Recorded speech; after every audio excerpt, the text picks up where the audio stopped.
Good morning, class. Happy Tuesday. Remember I told you last week I'm going to have my hat and stuff on because my hair is just kind of a bit too long. Can't get a haircut. So thanks for being patient with all my different headdresses that I'm wearing day to day.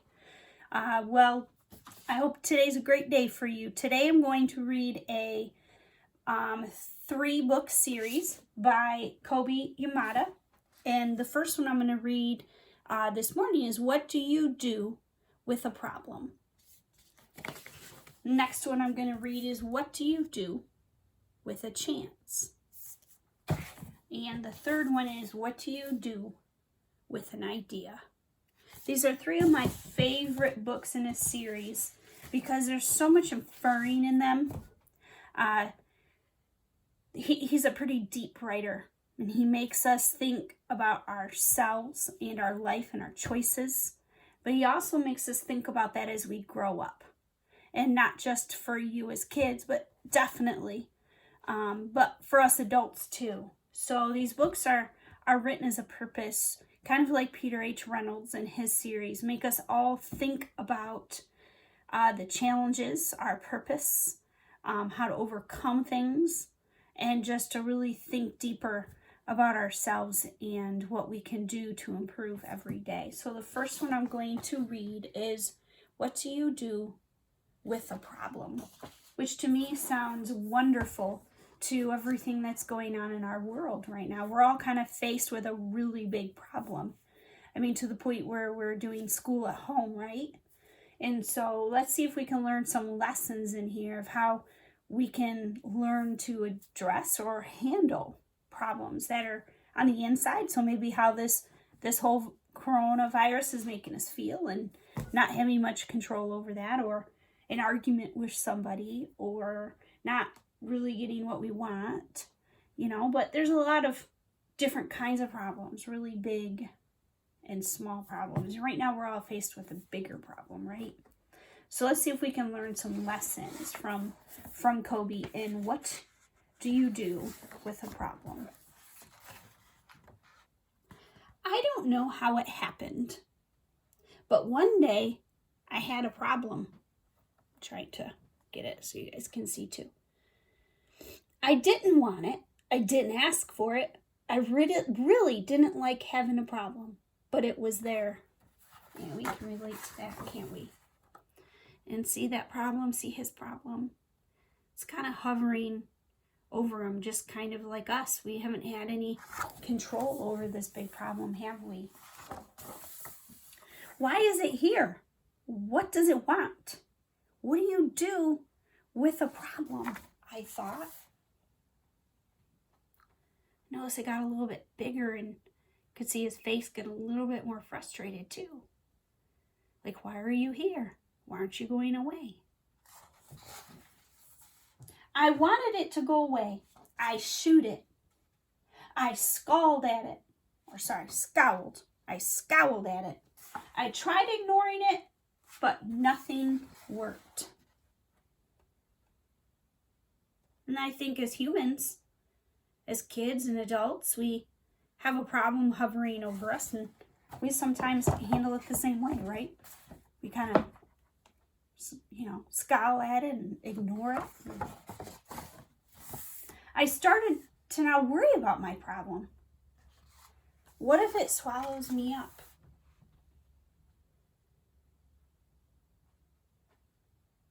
And so my question to you as you read and listen to his thoughts and his worries about his problems, can you tell me or tell yourself what's happening to that problem?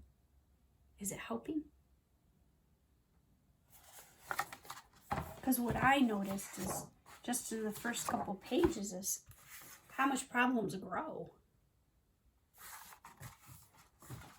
So I think Kobi's little message to us so far is that problems just don't go away. They continue to get bigger because, so far we can tell it's kind of swallowing him up. It's making him worry and to think. What if my problem sneaks up and gets me?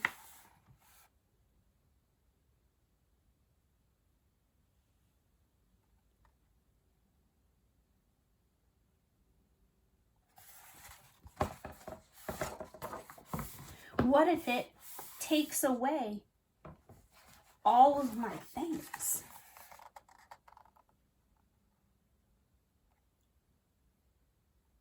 And I know we can all relate to that, depending on the problem. Might depend on who you are and your life experiences, but maybe also how old you are. I mean, because I know if I have a big problem and it's swallowing me up and I kind of let it, I might lose my house. I might lose my pets. I might lose lots of things if there's a problem and I don't do anything about it. But kind of think about you too.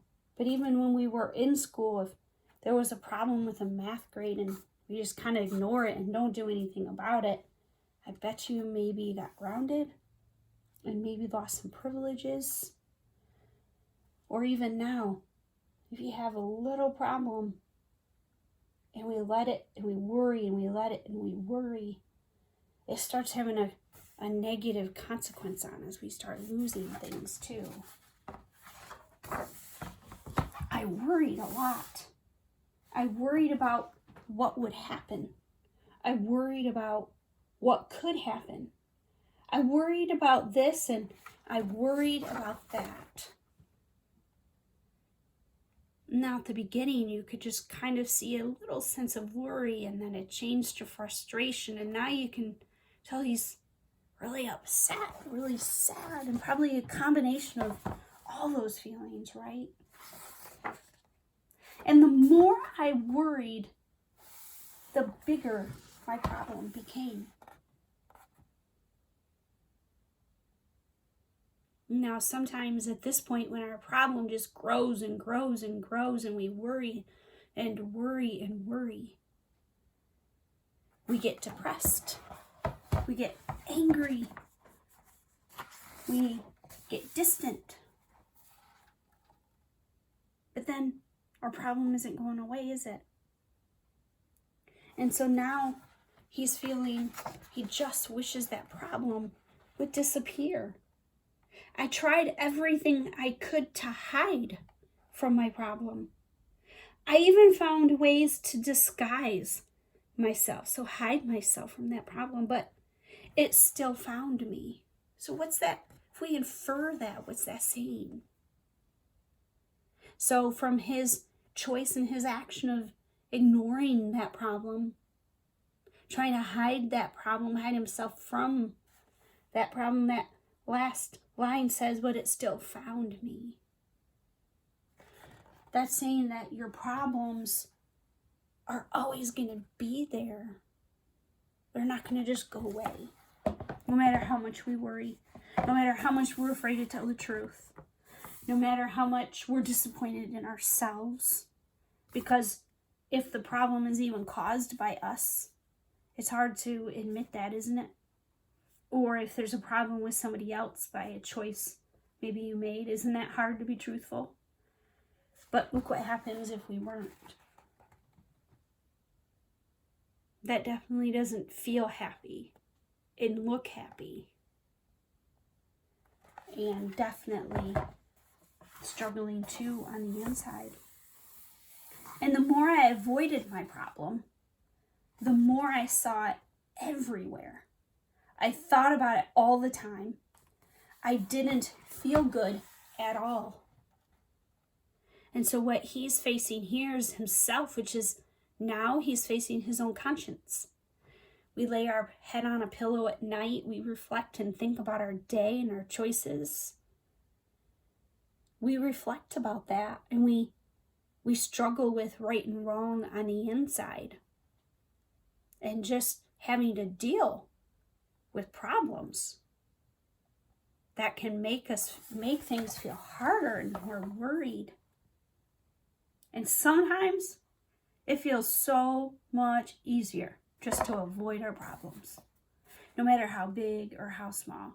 Like push them under a rug, just run on and move on and not think about them again. But it just doesn't seem like that strategy is working out.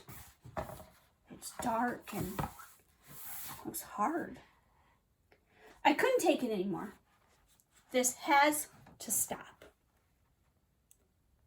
This has to stop, I declared. Maybe I was making my problem bigger and scarier than it actually was. After all, my problem hadn't really swallowed me up or attacked me. Because that's not possible, is it?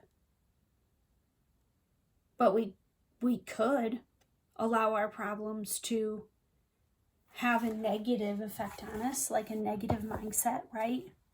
It's how we react and how we think about something in a situation. A positive mindset allows us to not get consumed by those worries and those problems and those feelings, right? Well, let's see what happens, because now he's recognized that that wasn't helping, and he just feels like, I can't go about doing it this way, so this has to stop, he declared. And it looks like he got to doing something.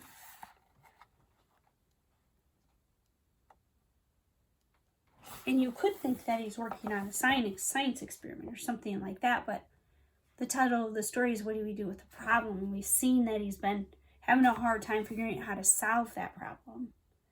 So it says this has to stop. So let's think about what his choices, what he's doing to try to help himself.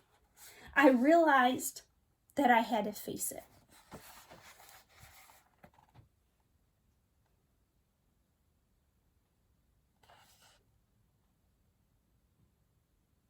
So he's helping show us. We get to see what ignoring our problems does, right? And now we're going to get to see what it means to face it and what effect that has. So even though I didn't want to, even though I was really afraid, I got ready and I tackled my problem.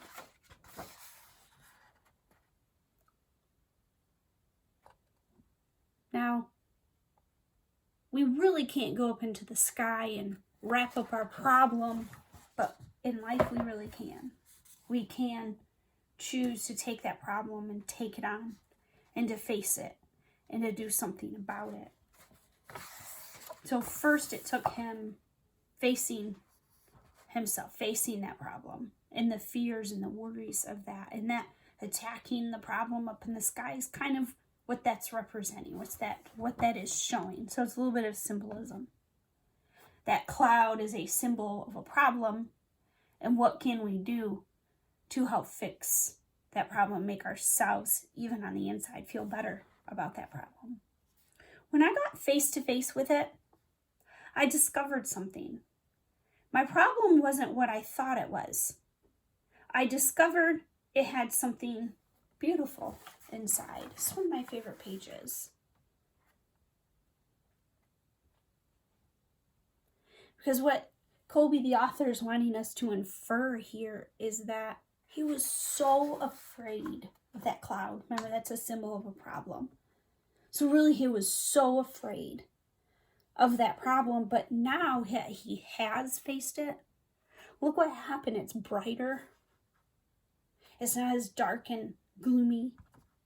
It's brighter, and the last line says, I discovered it had something beautiful inside, that actually our problems have something good to teach us. If we're willing to face those problems and attack those problems and willing to fix them or admit things, right? But first we have to admit that there's a problem. We have to see it and recognize it. But then what are we going to do? And Kobi is showing you that even though a problem is a problem, there's something good about it. There's something good in every problem. But will we know what that good is if we don't make the decision to fix that problem?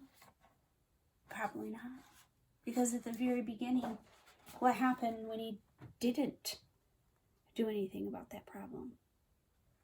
It got darker, it got bigger. The problem actually got bigger, which makes you more sad and more frustrated, more scared. But now look. Oh, it looks like more of a positive effect. My problem, so I'll read that last line again because I like it. I discovered it had something beautiful inside. A problem? Something beautiful?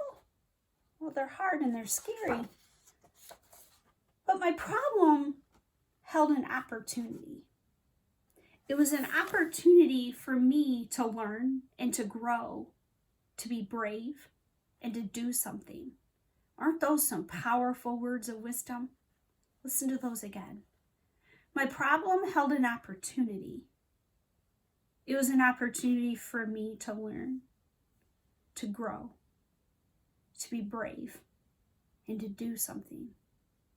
So instead of ignoring the problem, not seeing the problem, being sad or frustrated, instead, when we face our problem, there's actually good results, good effects. Because now we're having to face it. Because we face it, we get brave. And because it's an opportunity to learn and to grow, I do something for myself, and that feels good, even though there's a problem. And simply by doing something about the problem, it helps. It showed me that it was important to look closely, because some opportunities only come once.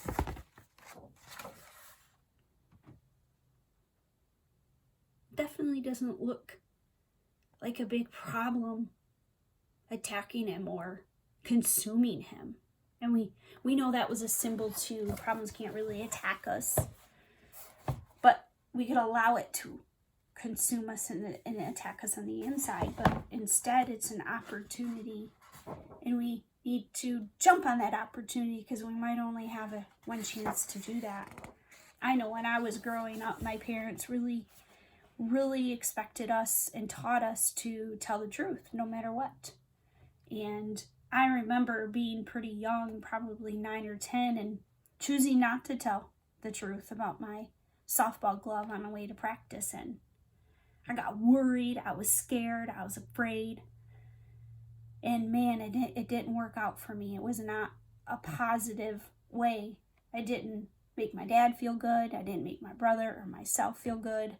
But instead, I learned from that mistake. I learned from that problem that doing exactly what Kobi, the author, said back here is I could have used that as a one chance opportunity, because in that moment in the car when I was asked, and I was stuck in a problem because my glove was at home and it was supposed to be in the car, and I forgot it, and I said I didn't forget it.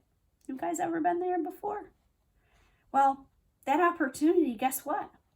It was gone. I only got one chance in that moment. And I could have used that as an opportunity to be brave.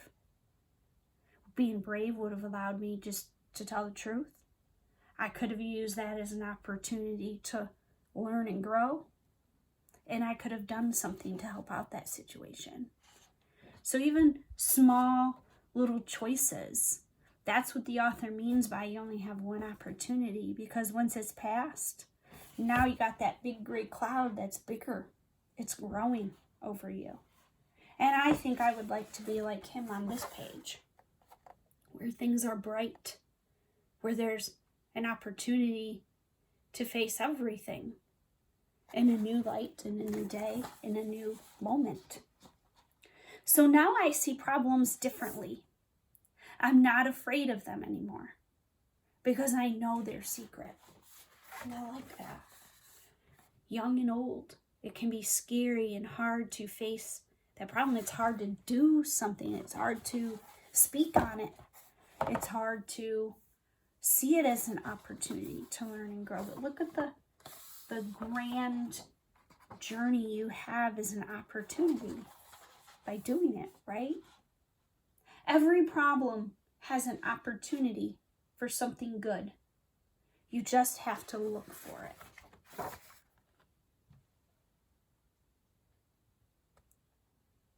And so even in that example I gave you about myself when I was younger, and something I'll always remember in that opportunity, I could have chose to see something good in it, and I could have chose to take responsibility And that would have been okay. That would have worked out for me. But I chose to make a decision that allowed that problem to grow and get bigger on me. And so, like I said at the very beginning, this author wrote a series for all of us, for all of our problems, for kids and adults and elderly. You know, it doesn't matter. Because those lines right there say every problem has an opportunity for something good. It depends on if we can see it. And that sounds like a great message and lesson we've spent the school year working on together, which is having a positive mindset. And that's what that positive mindset or growth mindset is. Just being willing to face problems or face a challenge or do something we don't want to do or feel frustrated and do something that feels hard. But you can overcome that by doing something, because it's an opportunity for you to learn and to grow for yourself and for others around you. I told you these 3 books had a lot of inferring, a lot of great thinking. And so think about what in today's story, what do you do with the problem? In the first book of his series, how could you use this in your life today?